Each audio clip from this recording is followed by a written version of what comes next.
So today is the second Sunday after Epiphany. Good to be back here in Denver. And it is today also January the 19th.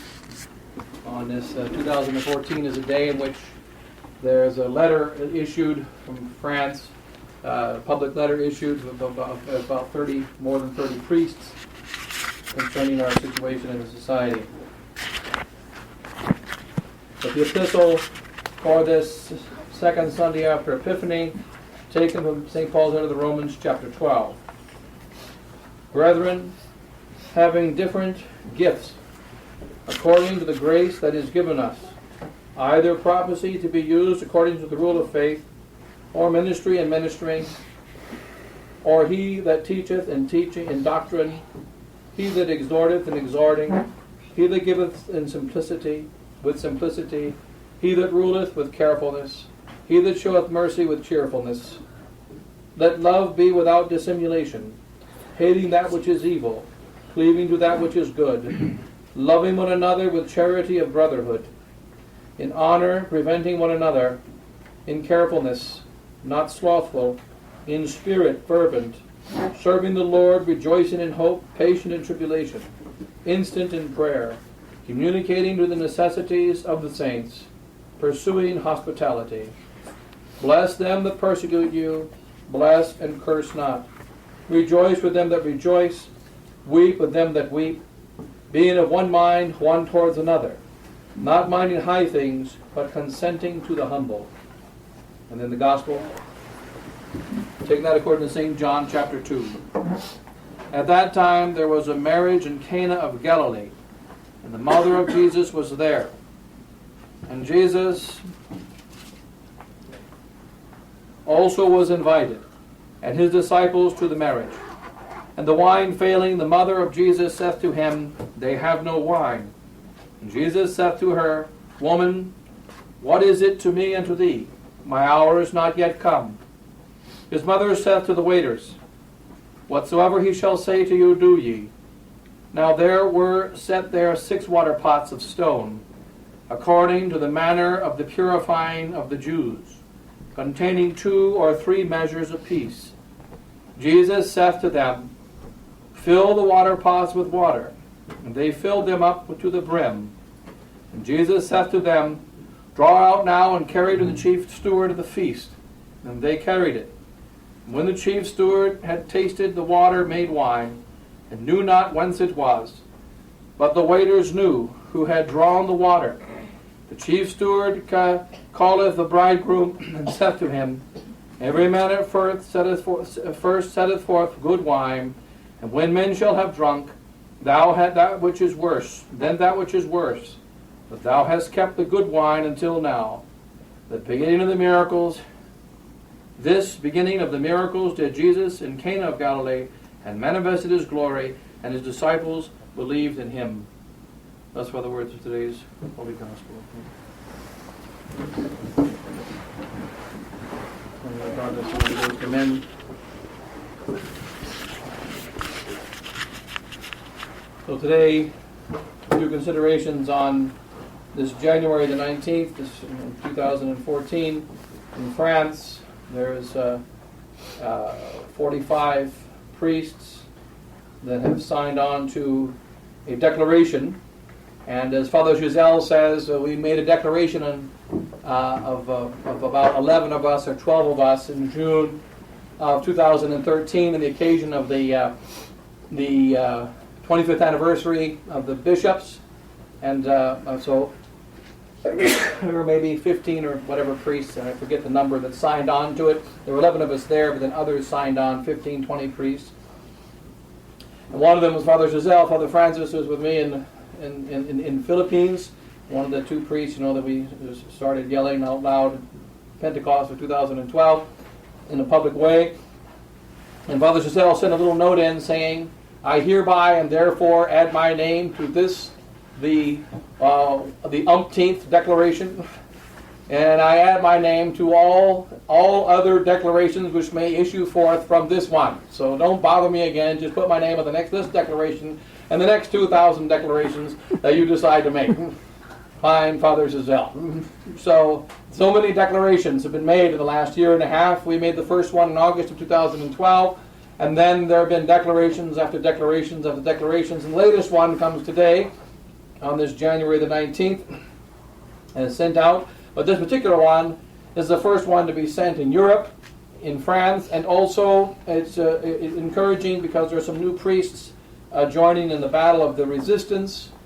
And my name is not on this list, although when I was requested to sign this a week or two ago, I said yes. I read the French thing, the little one-page declaration, and said yes, add my name to it. But I would only add that at the end of this declaration, it says that we are going to answer the calls of the faithful, and that we priests are not only answering the calls of the faithful, but we are missionaries who are bringing the faith everywhere where our feet go, in every place on earth. And we are bringing the social kingship of Christ everywhere. So yes, we answer the calls of the faithful, but that is not all we're doing.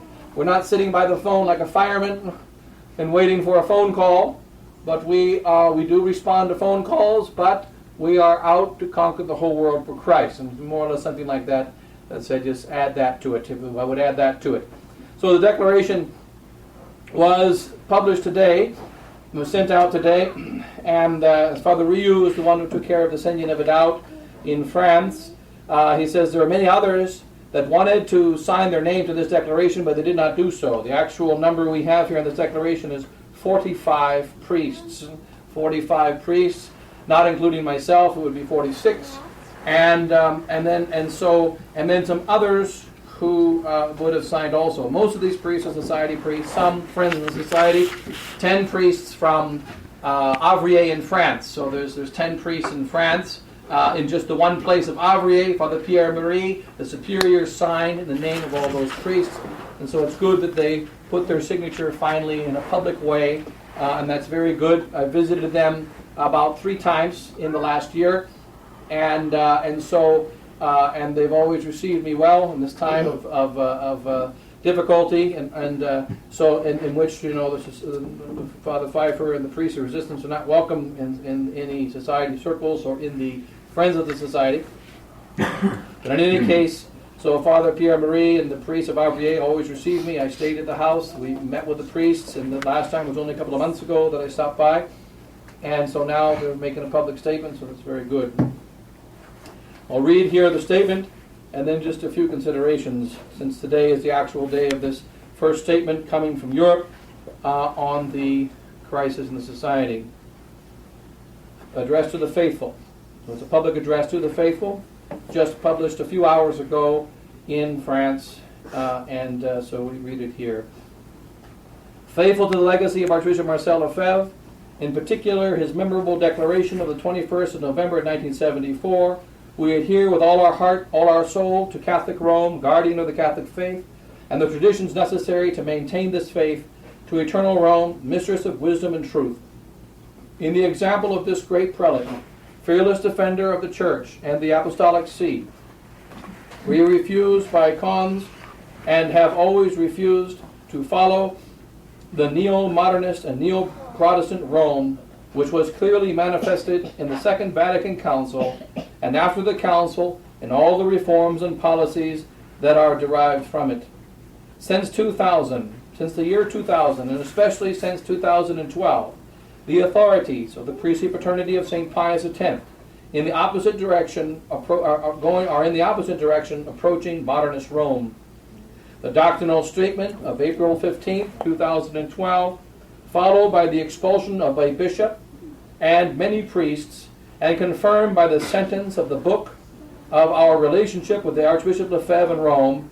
This is a book published by Father Pfeiffer, and which was printed not by the Society publication, but by another publication. It's about a 300-page book, the Society, Archbishop Lefebvre and his rapport with Rome. And all it is a compilation of Archbishop Lefebvre's writings and the talks with regard to Rome. And it is clear from that book that it's only a compilation of Archbishop Lefebvre's writings and rapport with Rome, that it is very clear that Archbishop Lefebvre's stance was the same from the beginning, in the middle, and all the way to the end, which is no deal, no making of any kind of agreement with modernist Rome until Rome converts. Rome has to convert back to the Catholic faith. So the very familiar words we've heard from Archbishop Lefebvre is simply just repeated again and again and again in many, many texts. And Bishop Fellay forbade this book to be sold. He told Father de Cacré, the Superior of France, this book cannot be sold in our bookstores. Father de Cacré refused to obey Bishop Fellay. Some of the priests, the liberal priests in France, banned the book from the bookstores. The conservative priests in France put the books in the bookstores, and Father de Cacré refused to remove them from the bookstores. And so half the priories have the books in the bookstore, half the priories don't have the books in the bookstore, and then this is the way it's been for at least 6 or 8 months. But then right before Christmas, Bishop Fellay decided to have a major lowering of the boom and reissue the command that this book must be condemned because it does not show, according to Bishop Fellay, the full mind of Archbishop Lefebvre. It's only 400 pages of his quotes, and therefore it doesn't show his full mind. And so that there's a part that's missing, the part that Bishop Fellay is not able to bring up. And so, therefore, its book was condemned. And so the doctrinal statement of going back to this declaration, the doctrinal statement of April the 15th, 2012, followed by the expulsion of one bishop and many priests, and confirmed by the sentence of the book of our relationship with the Archbishop Lefebvre of Rome. All this shows pertinacity in this way that leads to death. No authority, even higher in the hierarchy, no matter how high in the hierarchy, can force us to abandon or diminish our Catholic faith, clearly expressed and professed by the magisterium of the Church for 20 centuries. Under the protection of Our Lady, Guardian of the Faith, we intend to continue the survival operation begun by Archbishop Lefebvre. Accordingly, in the tragic circumstances in which we find ourselves, we make our priesthood available to all those who want to remain faithful to the fight of the faith. That is why, right now, we are committed to respond to the requests that which we will receive to support your families in their educational tasks, provide priestly formation for young men that want it, and ensure the Mass, the sacraments, and the doctrinal formation wherever it is necessary. As for you, the faithful, we urge you to be zealous apostles to the reign of Christ the King and Mary the Queen. Long live Christ the King. Our Lady, Guardian of the Faith, protect us. St. Pius X, pray for us. On the 7th of January 2014, release is January the 19th. And then we are available to our fellow priests. Some are not able or not desired initially at least to join in our approach, so you don't hesitate to contact us, blah, blah, blah.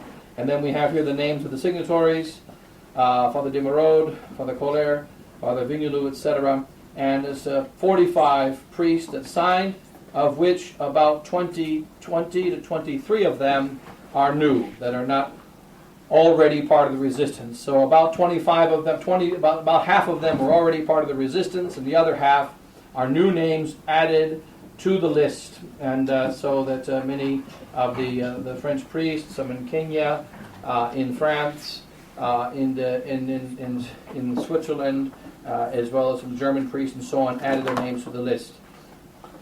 And so this was a letter that was sent. I signed it. I put my name to it, but I guess somewhere in the process it didn't get communicated to the powers that be that put their name on this little declaration.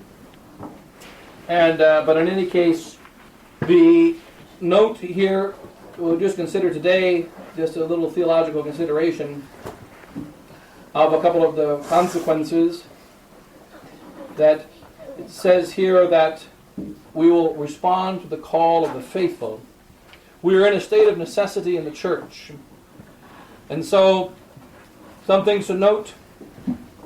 There are a couple of priests in that list who, as far as I know, they are sedevacantists. There's 2 priests, I believe, in this list that are sedevacantists. I myself would not, if I was in charge of the list, would not allow their names to be there, even though, I've met with one of those, I've talked with one of those priests, the other one I have not spoken with. But nonetheless, there's 2 priests that are sedevacantists in the list. So we must make a note concerning that.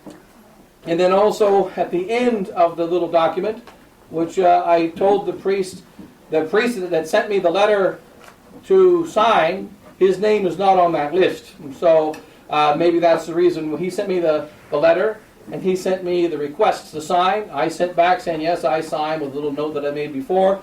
And but then neither his name nor my name are on that list.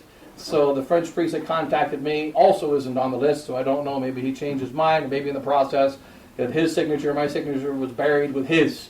But in any case, I'm not worried about signatures. This is not a time of signatures, although it's important that we put them. It is not a time of words, though it's important that we say them. It is a time of action.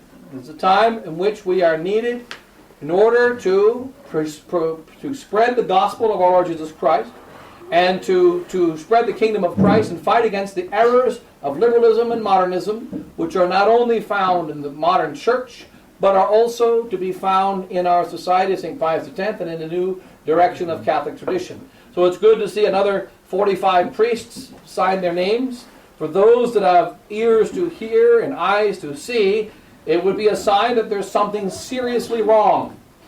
With these names, adding 23 names with the already 50 priests, more or less, of the resistance, we're up to 75 priests, more or less, who have given their names to a fight against the new modern direction of Bishop Fellay. When you consider that there's only 560 priests in the society, and of course some of those 75 priests are not members of the society, about half of them are not members, about a little less than half are not members, so about 40 priests of the Society of St. Pius X, and so it's a very large percentage, the biggest ever.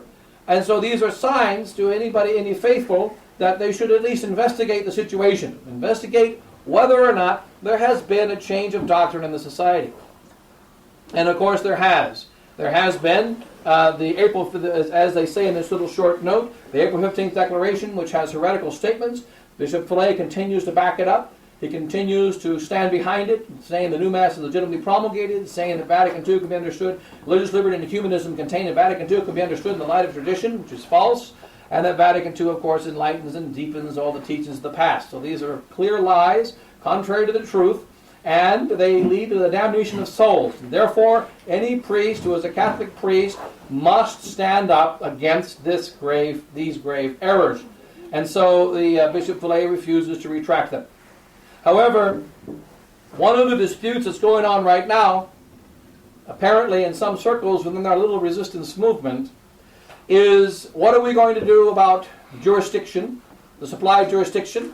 And supplied jurisdiction, of course, is the same for all of the priests of the tradition, whether it be, and remember, St. Isidore's lives by sort of supplied jurisdiction. St. Isidore's is an illegal church. It is not considered a church. It is not accepted by the diocese. It is rejected by the diocese. Any Catholic that goes to Mass there is considered outside the realm of the authority of the diocese, and therefore outside of the realm of the authority of Rome. And so why can we go there?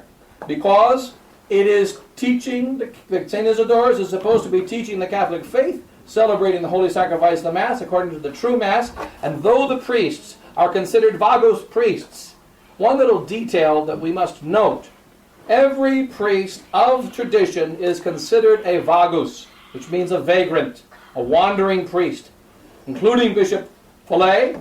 He is considered a vagus, and every priest within the Society of St. Pius X is considered a vagus, and every priest of Catholic tradition is considered a vagus, because they are not under the authority of Rome, canonically, and they're not under the authority of the local bishop, canonically. Therefore, they don't have, according to normal times, they would not have the right to hear confessions, to do marriages, or to say public masses for the faithful that will fulfill their Sunday obligations. And why do we do this? Because there is a crisis in the church, and there's a law called epikeia.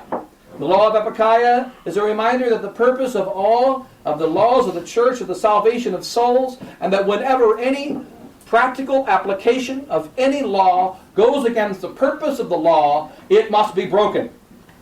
And for the sake of the law. So if your grandpa is dying, and there's a 15-mile-an-hour speed zone, and you drive 12 miles an hour, 3 hours to drive to the airport, I'm always thinking of airports, driving to the hospital, and then your grandfather dies because you didn't drive there fast enough, you can be you can be punished by law for obeying the law. You can be punished by the law because the purpose of the law was safety. And when you exercise the letter of the law in order to endanger someone's life, you are going against the law. And so that's a law of epikeia. You cannot follow the letter of the law in order to break the spirit or purpose of the law. If you do this, you are guilty. And the law demands that you break the law in some instances. So, if you go to if a man is burning in his house is on fire, the man is unconscious, laying on the floor, but you didn't ask permission to walk into his house. If you went into his house, it's called breaking and entering. So, you stand outside and take a picture, like as your reporter, of the man burning to death. The law of epikeia demands that you break and enter, that you go into the house, that you save the man. The law of epikeia is quite simple. It applies to all laws, not only the law of the church, but civil law and anything that can be called law. Whenever the purpose of law of the church is the salvation of souls, if any law goes against that purpose, it must be violated by the letter in order that the spirit may be maintained and the purpose be maintained. Not it can be, but it in most cases must be. This is the law of epikeia. Since in every diocese throughout the world, the Catholic bishops are celebrating the new Mass, which is an abomination before God, even if they hold their fingers together, and they use beautiful vestments, and they use nice chalices. The Mass, the new Mass, is an abomination before God. The new Mass is against God. The new Mass is a Protestant Mass. It is not a Catholic Mass. Therefore, we must fight against it as Catholics. And the new teaching of Vatican II is not Catholic. It is contrary to the teaching of our fathers, and therefore it must be disobeyed. And hence, if the bishop who says the new Mass and the bishop that supports the new teachings says that I cannot teach the truth in his diocese, he will be judged by God for his guilt in that matter. But as for myself, I am obliged to obey God rather than men. This is the simple law of epikeia. It applies to every priest who is called a vagus. This law of epikeia is not because the faithful call for the priest. One of the errors or mistakes that has entered into Catholic tradition in the last few years is that the priest says, I get my jurisdiction from the faithful. It's just like the American heretical teaching that the king or the president gets his authority from the people. The people cannot give the authority to the king. They cannot give the authority to the president. They can elect a president. They can elect a king. In the past, kings were elected. Some kings were elected. They can elect a king. They can elect a president. They can elect a mayor. But all they can do is they can elect bishops and they can elect a pope. The pope is elected. In olden times, bishops were elected. And the kings were sometimes elected, and presidents are always elected. These elections do not give authority to the one who is elected. The authority is given by God. That is why, once they receive the authority, the people can't say, oh, I wish I didn't elect you. I changed my mind. Doesn't work. If the authority came from the people could take the authority back if they didn't like the leader. The authority does not come from the people. The authority comes from God. And so, therefore, we priests of Catholic tradition and the bishops of Catholic tradition, we do not receive our jurisdiction from the faithful. We do respond to the call of the faithful, and the church supplies a jurisdiction because of the needs of the faithful. But the church doesn't supply the jurisdiction because of the call of the faithful, but because of the needs of the faithful. That's an essential difference. Supposing, for instance, went to anoint a man earlier this morning. So supposing, for instance, that a man is dying, and he doesn't want Father to come. The priest still has the right to come, because he needs the priest whether he likes it or not. Whether he knows it or not. The priest has the right to come and to tell him, you need to convert. This has happened many times in the life of priests and the lives of the saints. The priest has the right to go to the faithful because the faithful have the need. not just because the faithful call, but because the faithful have the need. Now, throughout the entire world today, the faithful need the Catholic truth. They need the Catholic doctrine. They need the Catholic Mass. They need the sacraments of the Church. But most importantly, they need the clear enunciation of the Catholic faith. That's what they need. And if it is not being given to them in a correct manner by the priests that have been set over their charge, another priest who has the true faith has the right to invade the other priest's territory. This